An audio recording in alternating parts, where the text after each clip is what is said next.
I was actually given a research job in an area you may have heard of called IoT, or Internet of Things. And that led to me learning about health sensing devices and biosensing and fit tech and wearables. And I thought this was super, super interesting. I've been into my fitness.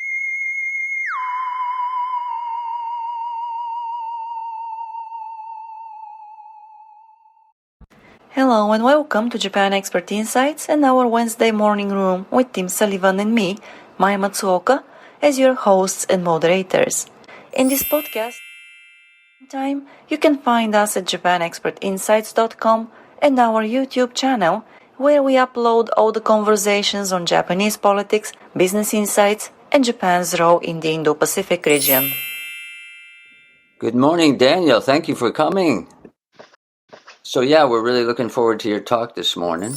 Okay, so thanks everyone for joining. My name is Daniel Maggs. As you can probably tell from the UK, originally born in London, sort of fairly traditional English family, fourth child, and got the Japan bug in my teenage years. Always been a language nut, Latin, French, Greek at school, and part curiosity led me to start taking tutored lessons after school from my high school years, and eventually to major at university in the Japanese language.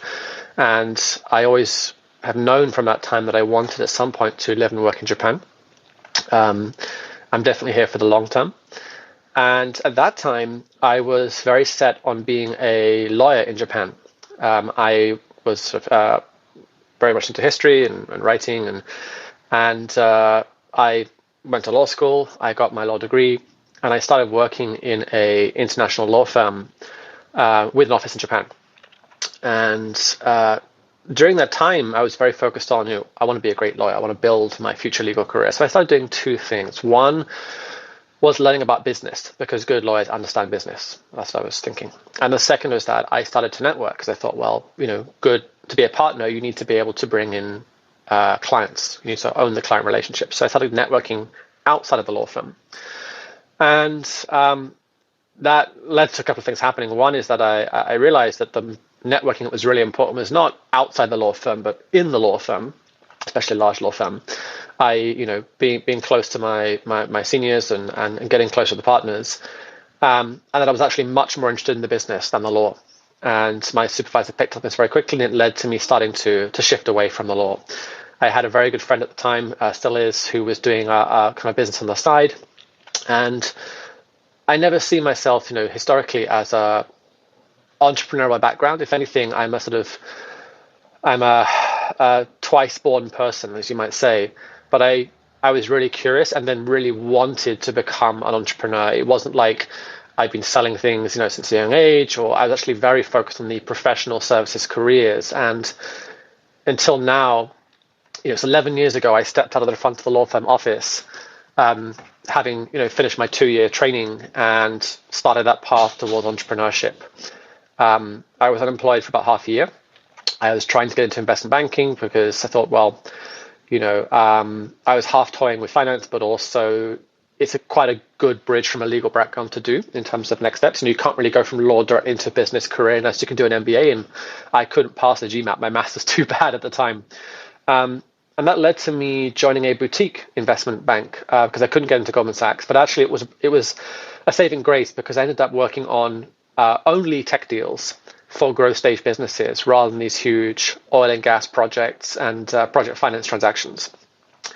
Got a lot of experience, worked a lot of hours, and after a year and a half of that, Abenomics in Japan was kicking in, and a lot of hiring was picking up. A lot of the friends and contacts I had made in London through my networking started moving back to Japan, and they were saying, our companies are hiring, our firms are hiring, are you interested? So I quit my analyst job, and I came to Japan, stayed in Airbnb, and pretty much interviewed every day, and came away with 2 job offers, one from an investment bank and one from a Japanese tech company called DNA. And that role was to be a product manager, or in Japanese, it's Shinkiji Gyokai Hatsutanto. It's like a new service development person, but essentially it's the person who proposes, originates, and leads the development of new services, a bit like in-house startups. That was a great experience, but not in the way I expected. I hadn't been to Japan for roughly 6 years then. My Japanese was very rusty. I hadn't actually used Japanese in a business environment. I'd studied business Japanese a lot, but I hadn't used it in a business environment. And I actually kind of got written off by my boss quite early. I also had not developed enough business sense at the time. But being a seishain, it was quite hard to get rid of me. And that was quite convenient because it led to me thinking, well, look, if I can't do what I want to do here, then I need to go and start something. And because of the failure, essentially, of not being able to succeed at the role I was entrusted to, I was actually given a research job in an area you may have heard of called IoT, or Internet of Things. And that led to me learning about health sensing devices and biosensing and fit tech and wearables. And I thought this was super, super interesting. I've been into my fitness since, college days. I like to eat well, but try to eat healthily. And I saw this as being an opportunity in a market that was not just in Japan, but all over the whole world and long term. The demand is not going to go away. But for various reasons, people have succeeded and failed. So in wearables, for example, the average retention for wearable device is typically 6 months. People often stop using them. And for new health and wellness services, 3 to 6 months, if you're paying on a subscription basis, it's hard to develop the product, but it's even harder sometimes to get people to keep using it. And especially if your founding team is kind of on the technologist side, who are very tech savvy, they don't necessarily think of things from a product experience perspective. As you probably guessed, my background is not really originally conducive to what I'm doing now, which is I run a health tech startup, a consumer health startup that helps people to understand their health in the comfort of their own home through non-invasive testing. So urine, saliva, breast milk, using a special technology called microfluidics, or lab on a chip. And it's a combination of hardware, so the physical device, software, the applications in the device and on the mobile app, chemistry, which are the chemical assays or reagents that get placed into the test stick and react with the sample and are measured by the device. So the test stick collects a sample, you close it, you put it in the reader does the measurement, sends the results to your phone. And lastly, manufacturing.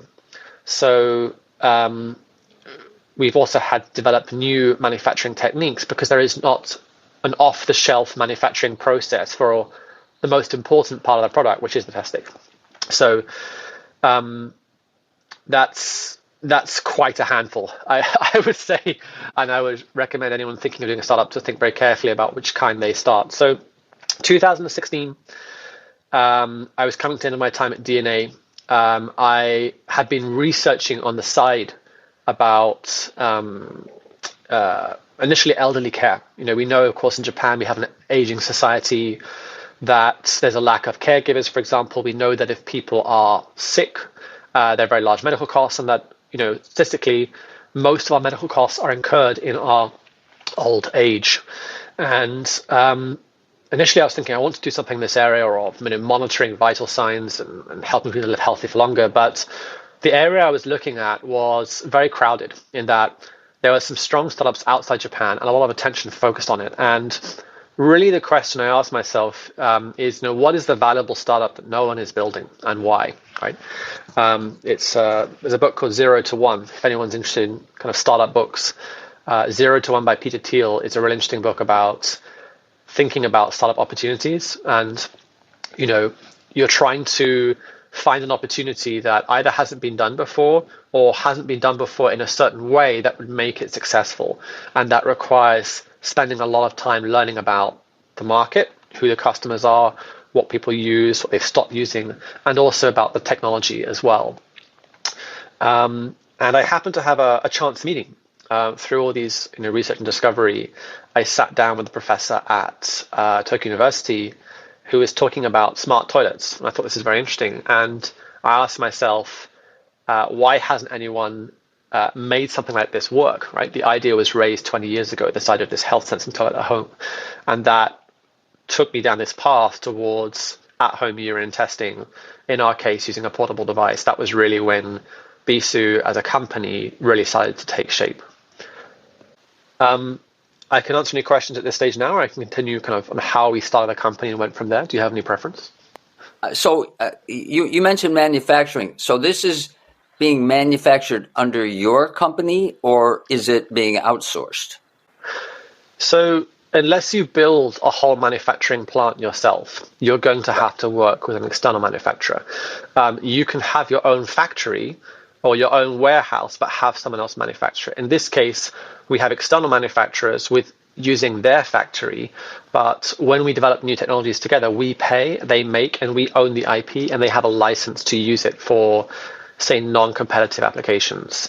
So that part is pretty clean. It's not the situation you don't want to be in is where the manufacturer has too much power that you can't get away from them once you're locked in. But that's not the case here.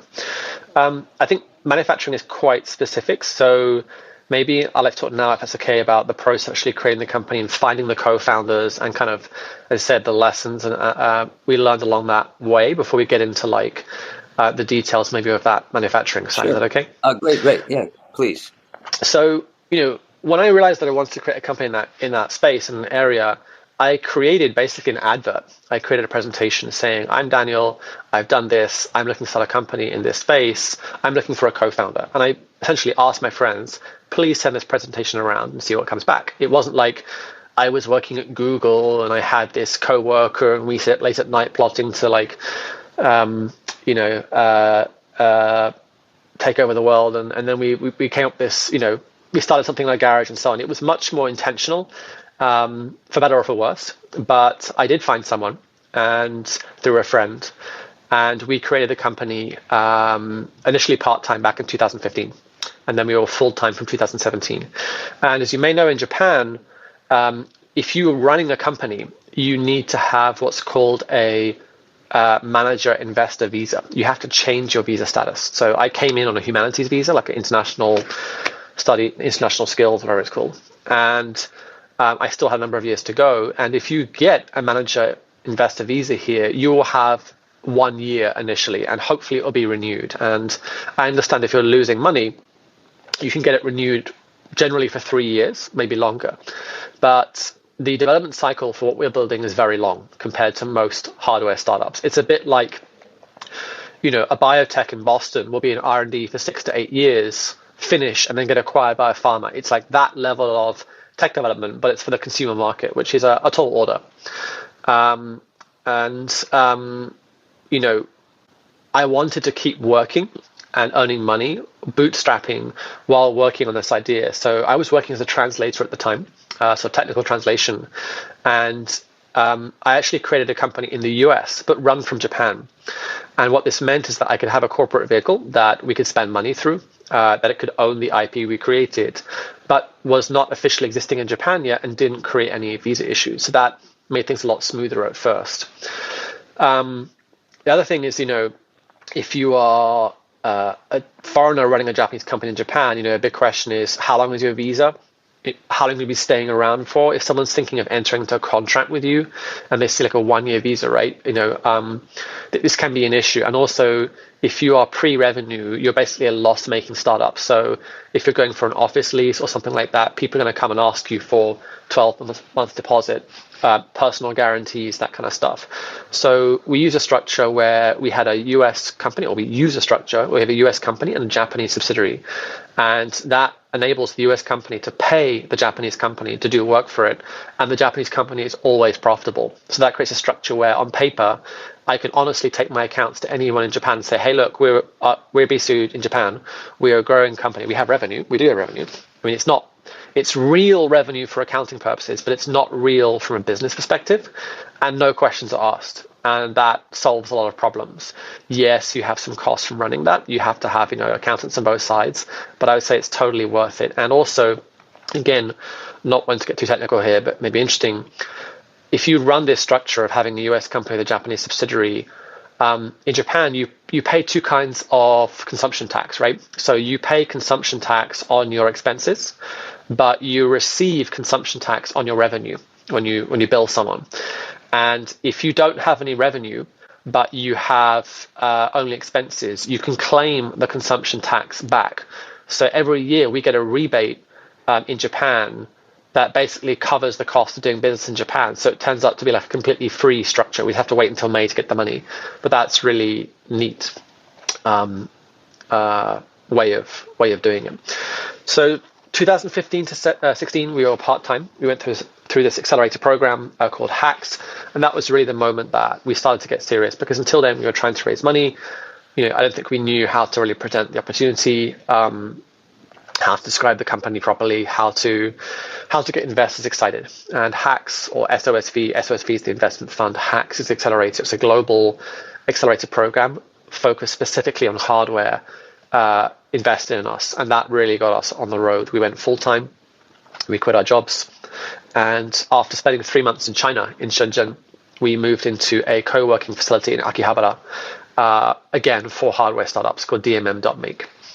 And we spent quite a few years on iterating different prototypes. Again, this is not going to be the normal experience for many people, but we talk in startups about a minimum viable product, what it takes to get a product out the door that a customer can use it. And in software, you can put something out that's imperfect. You can quickly update it. You can iterate it live without having them send anything back. In hardware, you can't do that. So it's a much longer cycle, and it's much more risk from the perspective of customer expectations and quality. So, the way investors see startups is that essentially investors are interested in money, right? Because their job is to invest other people's money and hopefully to have one or two big successes that they can do what's called returning the fund. So pay back the full value of the fund plus some profits on top. And VCs are constantly being hit up by startups asking them for money. It's like, imagine there are like 50 hot people trying to date you all at the same time, right? And you're trying to think to yourself, which is the hottest one, right? Which is the nicest one, and you have limited time and information, and you're trying to make a decision.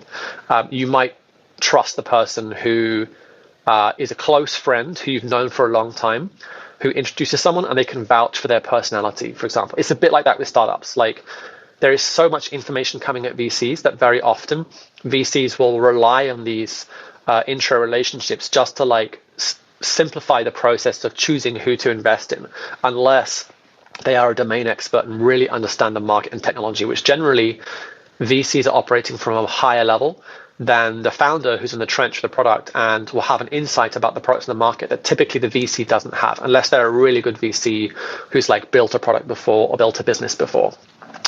But one of the challenges, of course, of being in Japan is that, we're European founders running a US company from Japan, preparing it for overseas sale. And at that time, this is pre-COVID, right? So there was much more an expectation that if you want to raise from global investors, you need to go to Silicon Valley. You need to be in Silicon Valley, be 1 hour drive away from the investor was the typical expectation. And, since that time, two things have happened. One is Silicon Valley as a center of gravity has really weakened and lost a lot of its appeal. There's been a huge diaspora from Silicon Valley to Miami, New York, Texas, and so on, for tax reasons, for living standards reasons, for lifestyle reasons.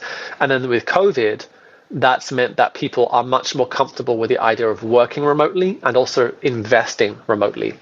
But until that happened, I would say raising money from US investors was a lot more difficult.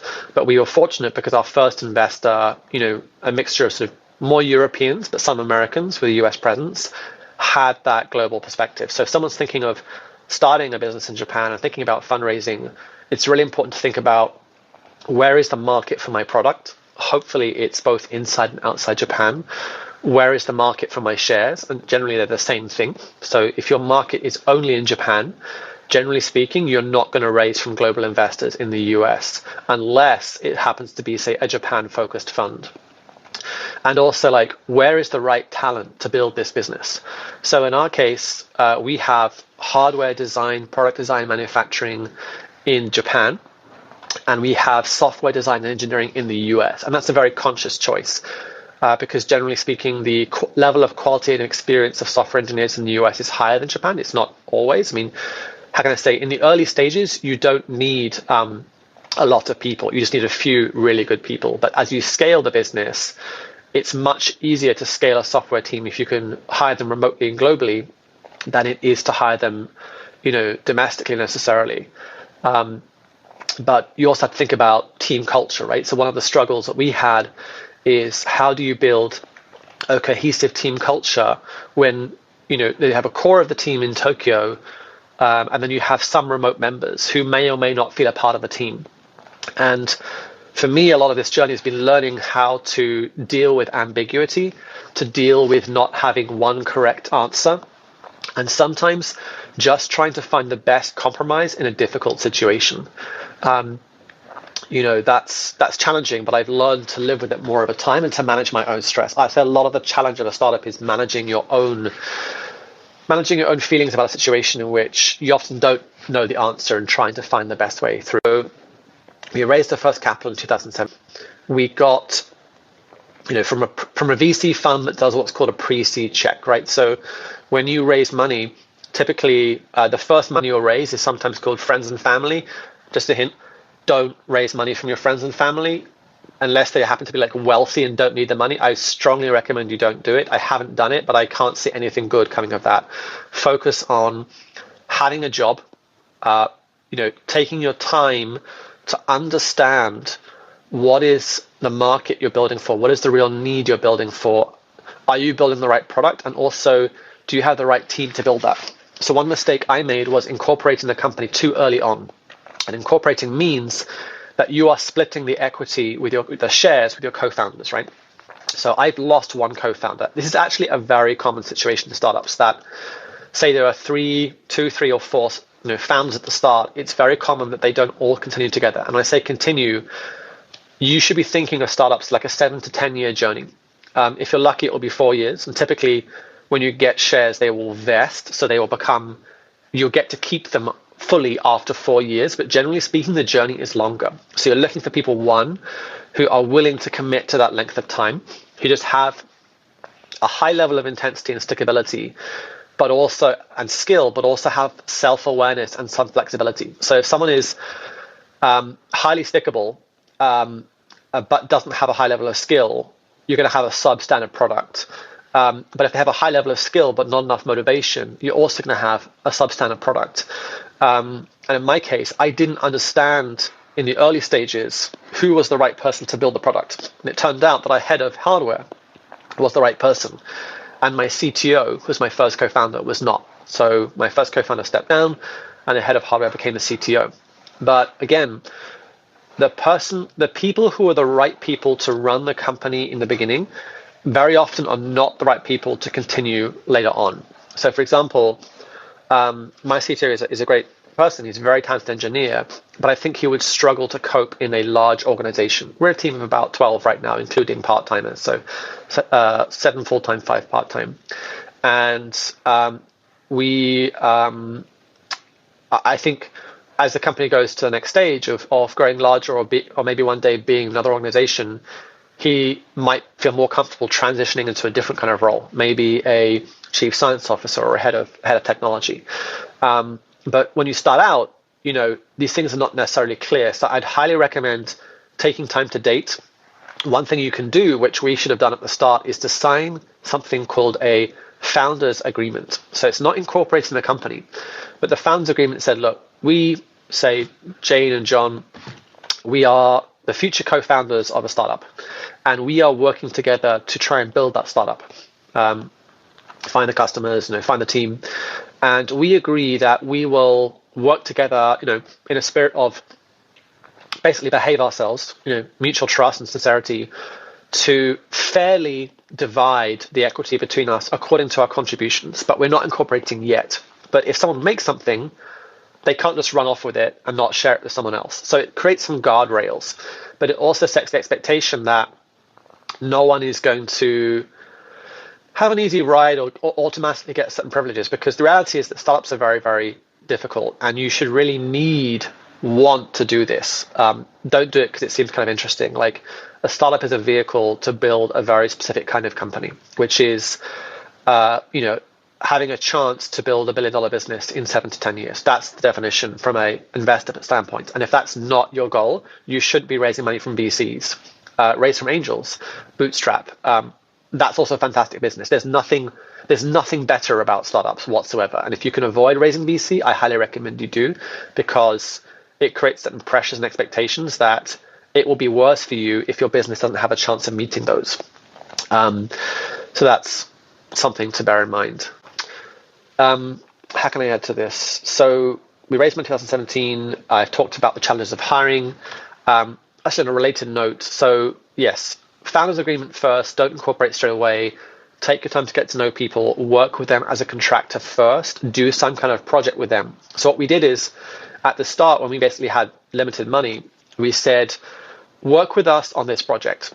And if it works out and we work together, we will give you this salary and this equity in the startup. And if it doesn't, we'll pay this cash amount. So we could get them to do work for us, but not have to put any cash up front. That also made things easier for us.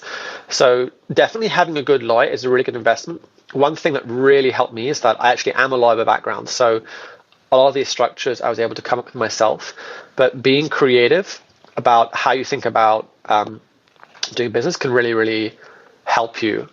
The first approach is not necessarily the most obvious one, right? So in full and frank disclosure, we are actually going through the process of trying to sell the company at the moment.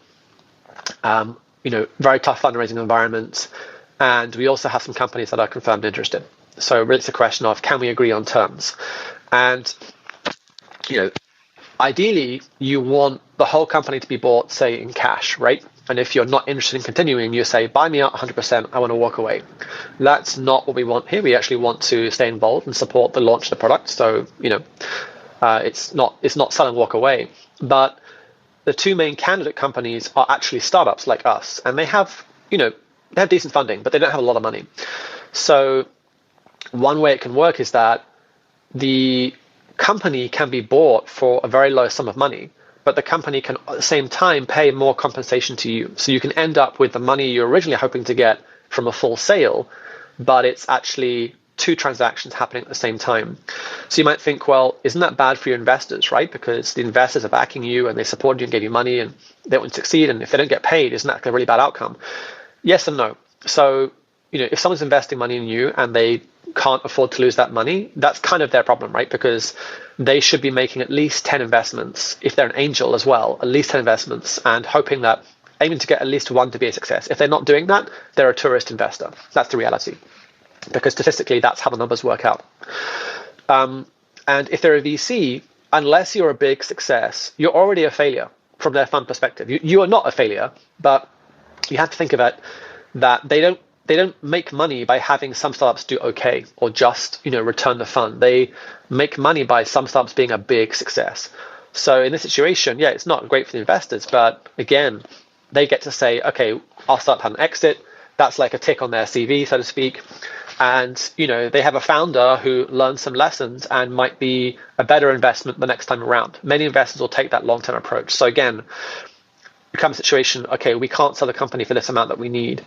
How do we get around that? Having some creativity about how to do these things can really help a lot, I would say. I'd like to open things to some questions in a bit, but I guess just to kind of cover the rest of the journey in brief. First money raised 2017, we raised a series of angel checks. I think one mistake I really made in terms of fundraising is that, when you're a founder, you have a lot to think about. You're trying to build your company, hire people, build the product, fight fires, and raising money can feel a bit like an inconvenience, right? Like, I need to raise money so I can get on with doing my job. But the reality is that fundraising is your job. And I think the best founders, and I need to learn, certainly for the next company I do, see fundraising as like part of their day job every single day. So even if they're not raising money right now, they are investing time in these investor relationships that investors reach out to them, when they actually, how can I say, the best situation is not for the process of fundraising to start when you ask for money. The best situation is that the ask for the money is the last step in the process and the investors have already been thinking about it, right? So one very important tip every founder should do is send regular progress updates, right? Like it can be once a month, once every 3 months. You should adjust the frequency based on how fast you're moving as a startup. Like if you are still in the early days and you've got a lot of R&D, reduce the frequency, do it once every 3 months, maybe 6 months, but try and make the updates eventful, right? And I say eventful, like don't focus on we pitched at this startup contest. I mean, like, yeah, if you won something, great, but like try and avoid vanity awards, because generally speaking, the important learnings are, is there a demand for this product? And do you have anything like revenue or a path to it? That's, at the end of the day, the only thing the investor really cares about. If you're very early stage, they want to see, how skilled and experienced is the team, how cohesive are they? But that's basically it. Everything else is secondary. So try and focus around that. But equally, for some investors, if you keep sharing updates and nothing is really happening, you're going to lose their interest as well. And once you lose interest, it's hard to get it back. So you need to really gauge the level of excitement from the investor from the first meeting, the stage that you're at, and can you sustain that interest? Like, can you increase it? Or is it something you need to be like less frequently so you can come back to them with the same level of interest or greater?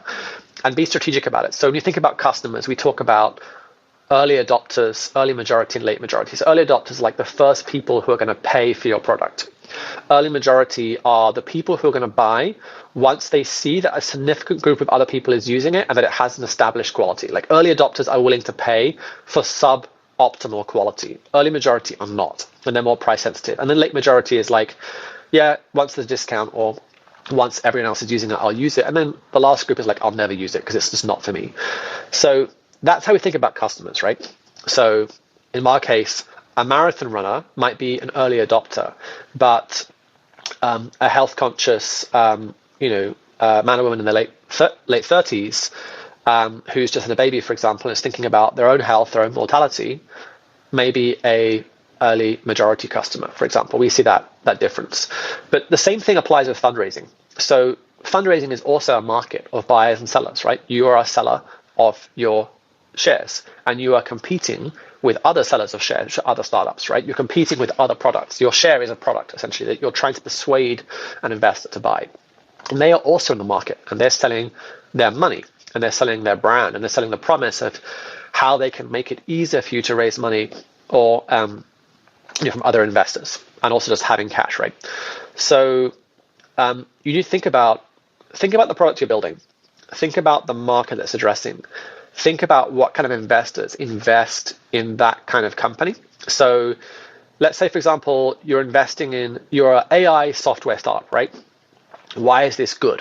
It's good and bad. It's good because AI is hot right now, and it's going to be hot for a very long time. And VCs love software because it's less capital intensive. Less capital intensive means I can make money faster. I can get my product out earlier. And generally speaking, I can earn higher profit margins on that service, like a subscription.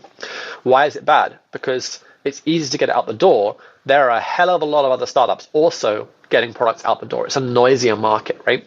It's harder to differentiate. It's easier to launch and it's harder to defend. Whereas our business is very hard to launch and a lot easier to defend, because there's a huge barrier to anyone following in terms of IP and development time and cost and all that stuff. So you need to understand what kind of business you are building.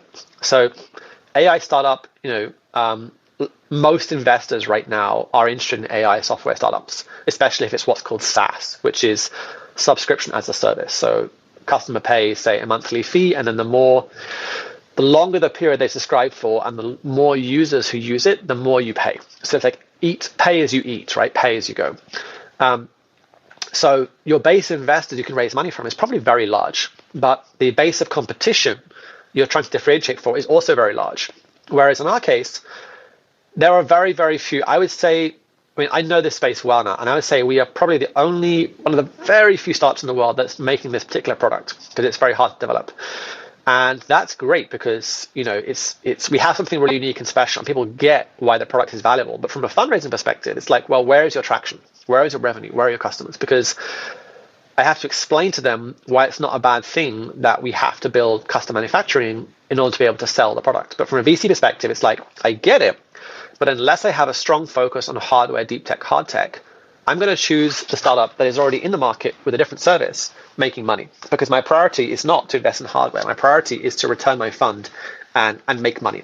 And especially if you're in a conservative fundraising environment. So when you are raising money, you have to think to yourself, at each stage of the company, who is going to be the market for my shares, right? So in the earlier stage, the accelerator program, they invest in us because they understand the technology in the market deeply, and we gave them a working prototype, early prototype. Okay, so there's two, and also they saw our experience as founders, so they thought they had something good to work with, right? And they make a lot of bets. They have like 600 companies in their portfolio now. They've been going for 10 years, but they make lots of small bets, and then they follow the ones that do well.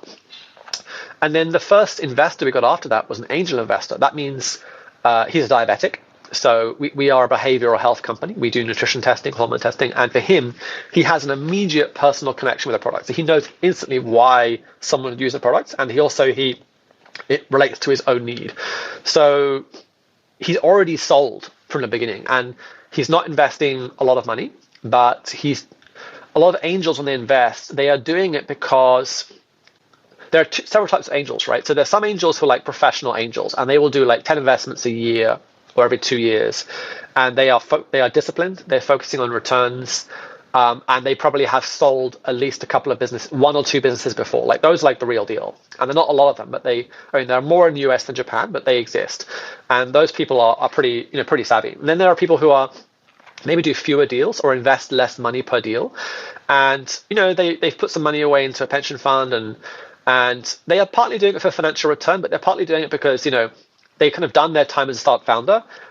Maybe they want to take things a bit easier, but they want to be having a slightly slower pace, but still be involved in startups. And sometimes the reason is that how can I say, there's a slight vicariousness about investing for them, which is, maybe my exit was pretty good, but it wasn't amazing. But like, I kind of want to share in the story of a big success this time. I might not be making it myself, but for them, it's about being part of that excitement and being part of something bigger that maybe they wanted to achieve themselves but didn't quite get there. But they still can be active, right? Like they maybe starting their own business again. And we have an angel like that who sold 2 businesses. They were small exits, but like an exit is an exit. And then the third kind is people who go to startup events and say I'm an angel investor and do almost no deals and don't have much money. So like, avoid them like the plague. But it happens. It's very rude to say it, but it's really true. VCs are a bit different, right? A VC is a professional investor. But in Japan, the kind of VCs investors are a bit different from what you'll see in the US. In the US, often, but not always, there's someone who has run a business before or sold a business before. That's the ideal VC to get, like someone who really understands what you're going through as a founder. And there are some of those in Japan, but I would say generally speaking, a lot of founders in Japan don't go into VC. In fact, most don't go into VC. I've met almost none, I would say, a couple, but almost none. Maybe they did a few years of R&D. They did a science degree at Todai. They did a few years in R&D. They moved into VC. They did consulting, then VC. That's much more common. In Europe as well, ex-finance, ex-consulting is extremely common, rather than ex-founding. And the incentive structures for VC in Japan are a bit different. So you do have professional VC funds. Generally, they are smaller than the US, and they pay a bit less money. But in the US, I'm not saying the US is better. The US is just the US. VCs are raising their money from what's called, endowments, pension funds, mutual funds. Basically, people with a lot of money, professional investors with a lot of money, who are, say, taking 1, maybe 5% and putting it in a VC fund, and the rest are like in shares, bonds, commodities, lower risk investments. So it's not fun money, but they are taking a portion of the money and putting it into high risk investment, because startups are high risk investment. And they have certain expectations in the VC, and the VC does well, they get paid, 20% of the profits, right? So they can make a lot of money. But in Japan, most of the money comes not from those funds, it comes from corporations, right? So yeah, there are some corporate investors in the US as well, or Europe as well, they definitely exist. But so there are corporations who invest directly from their own fund, and then there are corporations who put money into other funds run by investors. And typically, if corporations are investing directly, they'll invest what's called Series A. So basically, when you're in the market and you have revenue. And if they are investing into a fund, then that fund typically is going a little bit earlier, like seed, maybe pre-seed, right? So if you're trying to raise your first money as a startup founder in Japan, going direct to corporate is probably not the right strategy, because they might ask, you have to give us a license, you have to give us exclusivity. They're generally not there to help you, and they may see you as being like a subservient partner in a kind of feudal relationship. Worst case scenario, try and avoid it. But in Japan, a lot of corporations create VC funds for, or invest in VC funds for slightly different incentives. They're not necessarily investing to make a lot of money. They're investing to gather information, like what are startups doing? They're also investing to show their investors that they're doing innovative things. So, for example, there is a fund in Japan called Global Brain, very well-established fund. You may have heard of them. Very large team. It's not really a VC fund in the traditional sense. What happens is this. Corporation, let's say X corporation, I won't name names, wants to show, we really believe in innovation and we are promoting startup innovation, and we're an innovative company. So we've announced this new global innovation fund with Global Brain, for example, or some other VC. And they say it's $100 million fund. The reality is that corporation has not given $100 million to that fund. What they've done is ring fence the cash, so now they don't have to return that money to their investors. They can keep the cash in the company. Remember, Japanese corporates are great at hoarding cash, less great at investing it.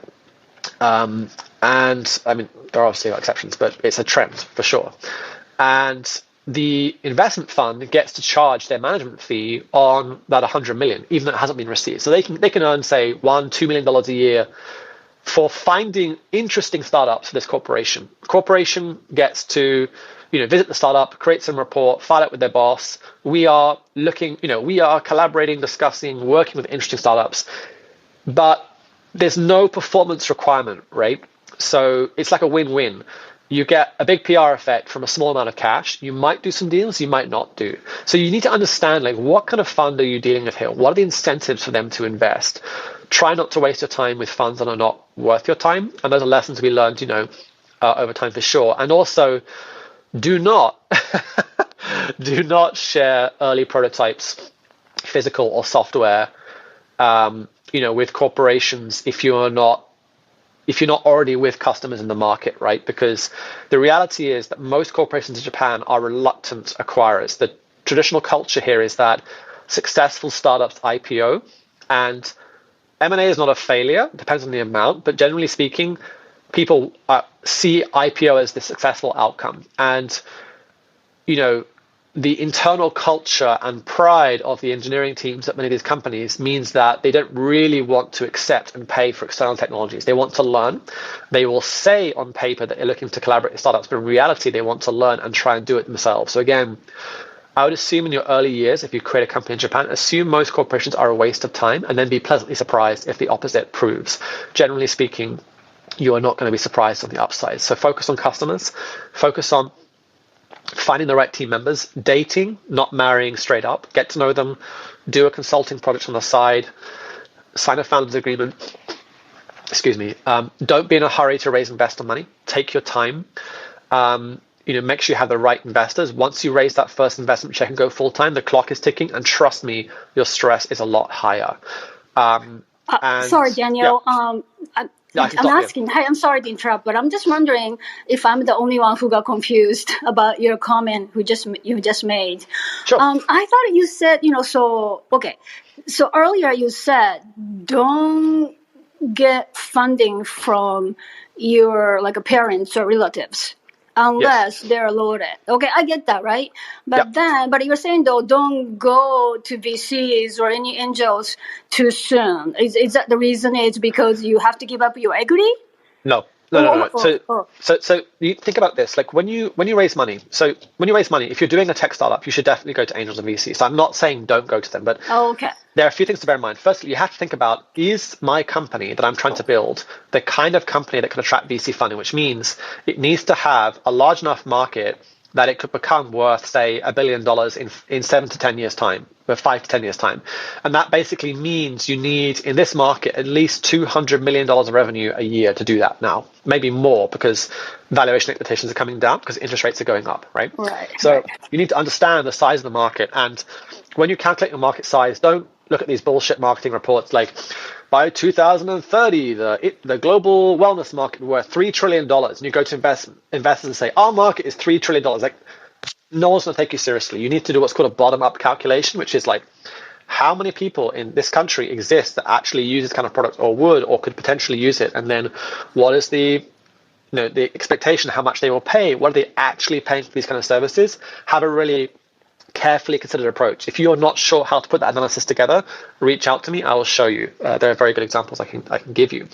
But when you raise money from investors, that's not going to be your first money, right? Unless you have a product where you can start making revenue early on. If so, fantastic, right? So the ideal is that you can release a service, charge money for it, not raise money, and then if you choose to raise money, do it a few years down the line at a high valuation to accelerate the success you've already made, right? The opposite scenario is you need a lot of money to even get your product out the door. That's my company, right? That because we are hardcore hardware, right? We have software, we have marketing, we know the customer, all that stuff, but there's a lot of money and time required to actually finish the product. And you're going to be somewhere on that sliding scale, right? And you may decide when you grow your business that actually you like running it yourself and you don't want to raise money. But when you want to create a startup, your first port of call should not be to rush, try and raise VC. You need to make sure that you really understand the customer, the market, the competition, and your co-founders. Once you raise that VC money or angel money, the clock is ticking because every month that cash is getting in your bank account, right? But if you haven't got revenue, your time is ticking away. It's draining out the bucket. We call this the runway. So you have to think, when you raise money, what can I achieve with the money I'm raising, and how will that help me to raise more money until the point that I can basically make a profit? So I don't need to raise money. I can choose to raise money, right? So the worst case scenario is you're just chasing the next check, the next check, the next check. I've done that in the early years. Don't do it. Have a plan. Assume it will take twice as long as you think to develop something, and try and set expectations like lower and exceed them. I mean, this is like corporate speak, right? But it's true for startups too. Generally speaking, you want a minimum of 12 months, ideally 2 years of runway. But in the early stage, when you're raising your first investment, probably going to have 12, maybe 18 months of money, and try and stay lean and have low salaries and all that. So, when you are raising money for investors, people want to know, okay, how much money have you raised so far? What was the valuation? What did you achieve with it? You're going to get these questions. And it's not essential that you have all the answers or that everything has gone well, because it won't. This is a startup. But it is important you have a clear story as to why you raised that money, what you did with it. If something hasn't gone well, what you're doing to fix that, for example. Like it should be a really conscious process rather. Okay, I'm going to raise some money and now I'm going to do my business. Like there needs to be the product side of the business and the fundraising side need to be in sync. And you just say, investors, look, we are raising this much money at this much valuation to have this many months to do this. And based on that progress, we're going to raise this much money at this valuation. Like the actual numbers will change, but it shows that you understand the fundraising process and you should test your assumptions, right? Like, but what you don't want to be in a position is where you raised too little money at too high a valuation. Is going to make things very difficult for you, because either you take a lower valuation next time, or you struggle to raise the same or higher valuation, and you can't you don't want to do the down round, right? Exactly. Yeah. So it should be a very conscious process. Right. But then, before funding, you have to have a great product to begin with. So actually, it's already, I think it's 5 minutes to the hour. So I'm sorry, guys. Let me ask another question. So I read a very complimentary report by TechCrunch. Mm-hmm. I think you have done, that's a seed round. So I got confused about your product though. So, sure. So you are not the hardware company, because it seems like you are, okay, so the customer buys your product, but then, so you have, like you said, the SaaS. So you're going to provide the customers based on those lab results, what kind of lifestyle the customer should lead, or what kind of diet they should follow. So what is your sort of like product, like the differentiation factor? What is the value proposition that your product offer? Sure. Let's start from the customer side first. So our typical customer is late 30s to 60s, generally health and fitness conscious, but not like a gym rat, right? They may have used a wearable device before, they may take supplements, they may have worked with a personal trainer, but that's not the majority. And generally something has happened, like getting older, having kids, a family illness, a relative passing away, a colleague has a heart attack at work, they had a childhood allergy, did a DNA test, a trigger that makes them want to do something for their health now while they are healthy, to essentially live better for longer, but they're not trying to live to like 150 or something. And they have some disposable income. They actually, socioeconomic background is quite wide-ranging, but what they want is something that's easy and convenient to use with reliable results and a decent level of insight, but not overcomplicated. So they're not like a data geek or a tech geek like me maybe, right? So for these people, the attraction is that what they have to use right now is either paying for a lab test, which they will collect a sample at home and send it away, and they're paid typically $100 or more for the results, or they can use a very cheap, low accuracy test at home called a urine test strip, for example. Or maybe a wearable device, but the wearable device can't tell them what's happening with nutrients in their body. At most, they can know their blood glucose. So our product enables them to test at home with a much higher level of accuracy than they can get from these test strips. So they don't send a sample away, it's right on the spot in 2 minutes. And they can test a very wide range of things. So they have initially a test for nutrition. So looking at things like how much salt is actually in your diet. What is your balance of fruit and vegetables like? Do you have enough vitamin C?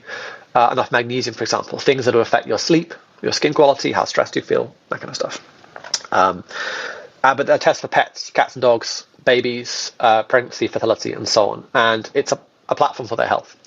And that's possible because we use this special technology called lab on a chip or microfluidics.